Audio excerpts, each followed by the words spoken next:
So Monster Hunter Stories 2, Wings of Ruin is out, and this is absolutely one of my favorite games of the year.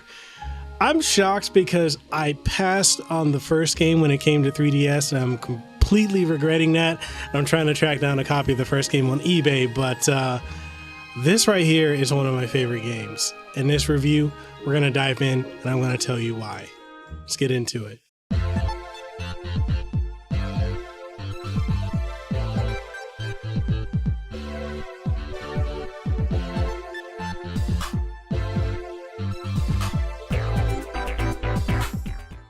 Before we kick this video off, I want to give a huge shout out and thank you to Capcom for providing a review copy of Monster Hunter Stories 2, Wings of Ruin for the Nintendo Switch. This game is also available on Steam, so if you want to pick it up there, it's also available. I personally don't have any experience with the Steam version. I probably will get it down the road at some point, but I like having it on the Switch because this game just lends itself to portable gameplay. So when I just want to get in some monster collecting, collect some eggs, I can just pick it up and go from there. And I just love that about this game is like it has an overall story, but it gears itself kind of like the classic Monster Hunter to portable pick up and go and play style. Like if that statement makes any sense. It's really condensed bite-sized chunks of gameplay. And for someone like me, as you guys know, I'm a dad, I got a kid running around, and man, finding free time to be able to game is incredibly difficult, especially when this is my career, right? So the fact that this is really catered so much towards that type of play style, I'm so grateful for it. But anyways, we're going to talk about this game. We're going to dive into the review. I'm going to talk about everything: gameplay, graphics, audio, all the shebang as I usually do. If you're new to the channel, I'm Mekel Kasanova, Hawaii content creator and host of Hawaii's #1 podcast, the Kasanova Podcast. You can check it out. There's links to pop up. You have one of those bubbles pop up in one of these corners, and links down below in the description. If you want to do me a solid, go ahead and hit the like button. Sub to the channel if you haven't already for more content like this: reviews, impressions, podcasts, interviews, and so much more. And if you want to support what we do have Patreon as well. All that being said, if you're ready, I'm ready. Let's go ahead and dive into why this is one of my favorite games of the year. The plot of Monster Hunter Stories 2, Wings of Ruin does not tie into the original title. This game focuses on the mass disappearance of Rathalos the world over and mystery behind why this is happening. You play as a descendant of the legendary writer known as Red, and over the course of the adventure will encounter a mysterious white-haired girl that's a Wyverian known as Ina that has been tasked with protecting a Rathalos egg. The egg eventually cracks, and out comes a Rathalos that has small black wings, which signifies the omen of ruin to be brought to the world. Now, that's as much as I'm going to talk about as far as story, because even though there is a lot of plot, it's not exactly the most deep JRPG plot, but it's still a good one nonetheless. And I just figure you might as well enjoy this on your own. As far as gameplay goes, I personally have never played the first Monster Hunter story, so I'm coming into this game completely blind with its gameplay, its mechanics, and honestly, it's all really solid and I love it. Monster Hunter Stories 2 carries a lot over from the mainline Monster Hunter games, such as a central village with jobs and a quest board, villagers that need you to help them with mini quests, shops to buy items and weapons, as well as blacksmiths to forge and craft new weapons, as well as the ability to explore different areas to collect resources, as well as running into enemies of all different strengths all over the map.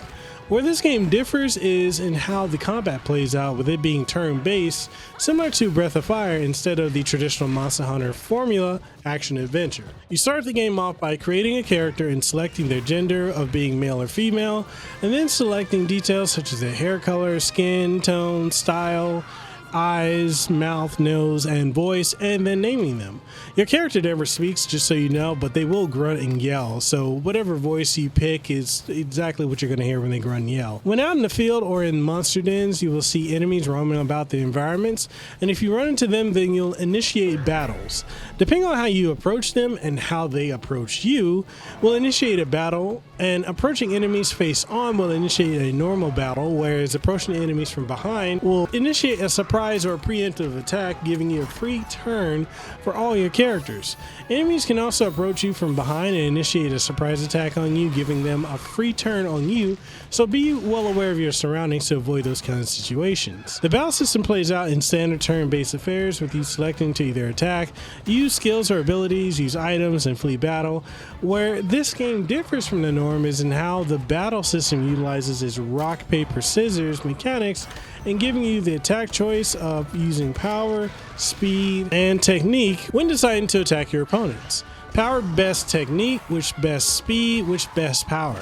Remembering that order of what best what will help you in battle, because enemies will favor one or the other and will go towards one of the three when battling them.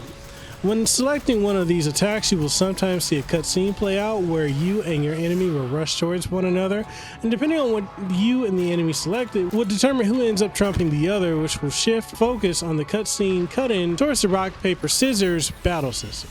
This unique twist to the battle system makes battles feel more hands-on and dynamic in comparison to most other RPGs. However, while this system does play into effect when you fight tougher monsters and bosses, do keep in mind that they will eventually go into a berserk state and switch up their offense, of which will change what type of attack they will normally go with as well.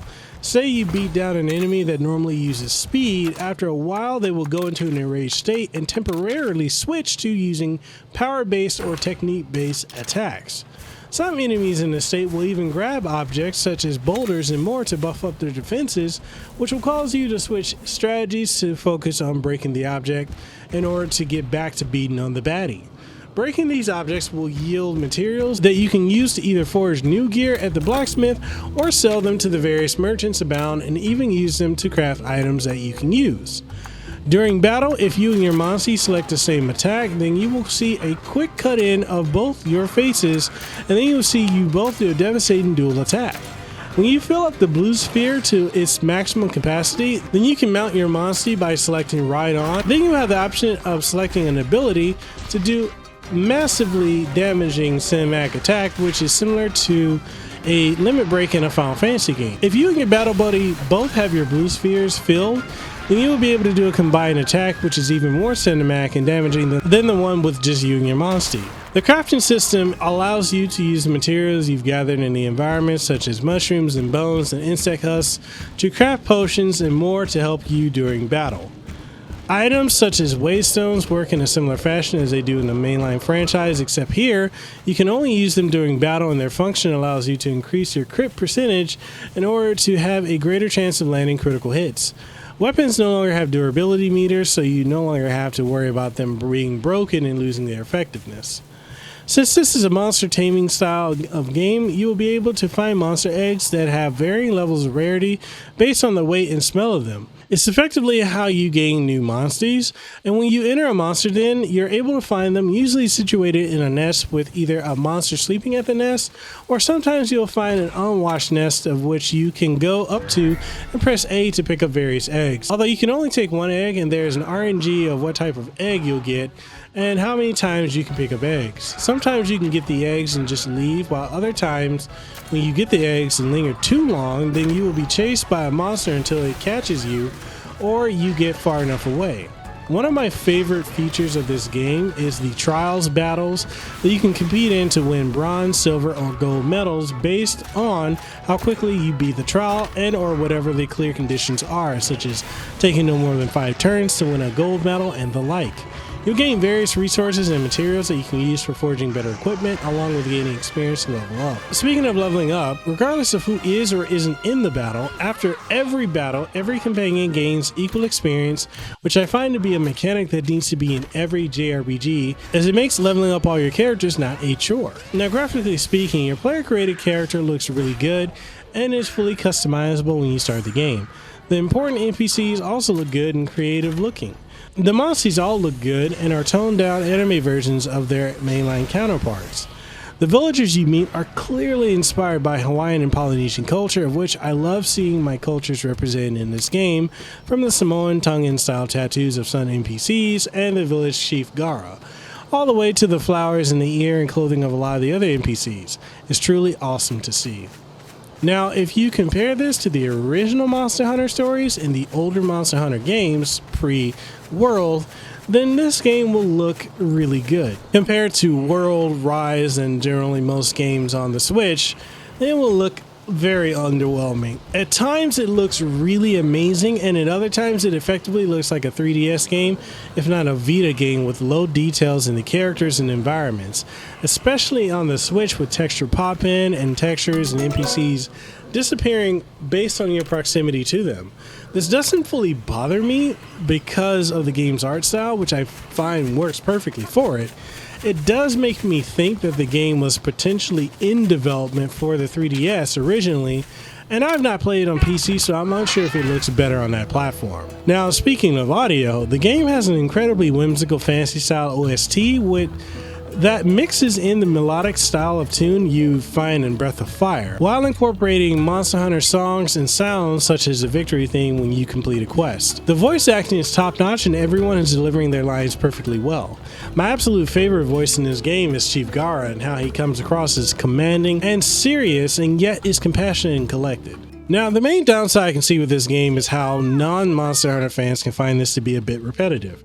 With its go here, beat this monster, get this egg, go back to the village, rinse and repeat nature, even with the story being factored in. Casuals may not find it as fun or endearing as series vets, although series vets may not enjoy it much at all given how radically different it is from the standard Monster Hunter experience, which has not ever been centered on the plot and is focused on the crafting of better gear. Although World kind of focuses a little bit more on plot, but that's an exception to the rule. The only other downside I can see to this game is the graphics being incredibly underwhelming, especially for the Nintendo Switch. You have games such as Xenoblade Chronicles 1 and 2, along with Ys and Trails games, which all look substantially better graphically than this one does, especially even the recent Pokemon and Digimon games. It makes you wonder why Capcom didn't utilize more detailed textures and polygons. Now, as far as the wrap-up goes, Monster Hunter Stories 2 Wings of Ruin has been the one game that actually made me pick back up the Nintendo Switch and struggle to put it back down, as it has me going out of my way to find a copy of the original 3DS title so that I can dive into it and enjoy the current anime as well. With a solid and serviceable story, awesome monster catching, a superbly deep and intricate battle system with brilliant companion AI, and all in all, a package that's playable in both handheld and on the big screen, Monster Hunter Stories 2 Wings of Ruin is a game you must pick up and play. The verdict? Buy it. And that wraps up my review of Monster Hunter Stories 2 Wings of Ruin. And again, shout out to Capcom for providing a review copy of this game so that I can cover it here on this channel. It's really, I really didn't know what this game was going to do for me. I looked at it, I saw, when it first got announced, I was kind of like, but then when I saw more and more trailers, I started seeing the gameplay, and then when I played the demo, I was like, man, this game is really fun. And then when I got the review copy of the game and I started playing it for the last couple of days pre-launch, I was just really blown away with this game. Like, I really didn't expect this game to be as good as it was. And I've really come to, to really love it.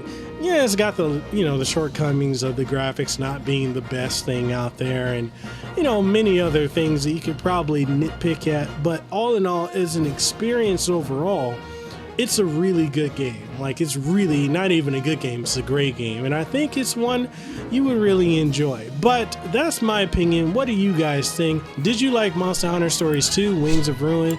Did it do everything you wanted it to do? Did it live up to the prequel? Did it let you down? Whatever your thoughts are, let's get the conversation going down in the comment section below. And if you want to take the conversation further, we do have Discord as well as Guilded. Links for those are down in the description below. If you want to support what we do have Patreon. Just so you guys know, this channel is 100% Patreon funded. Every little bit goes a long way. It starts as low as $5 a month. Literally every little bit helps keep this going. So thank you so much for my Patreons, as well as my channel members too that, watch and support the content that I put out. So with that being said, I'm signing out. If you guys want to pick up a copy of this game, link for that will be in the description below.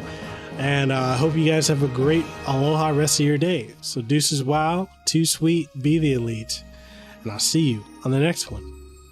Peace. Mahalo for making it to the end of the video. I really appreciate your support by those of you who like the videos, who watch and who subscribe. And for those of you who are my Patreon supporters, thank you for your continued support because you help make this possible. If you enjoy my work and you'd like to support what we do have Patreon on patreon.com/Mekel Kasanova.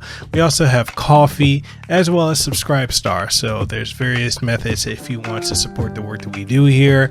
We also have channel membership, so make sure you check that out. That way you get up to date on all the latest and greatest content that comes here, and first, and exclusive content as well. And if you enjoy the work that I do and you haven't already, make sure you subscribe to the channel. So with that being said, Mekel Kasanova, Hawaii content creator. I hope to see you on the next one. If you haven't already, make sure you hit the subscribe button and ding the notification bell. And all that being said, I'll see you on the next one. Peace.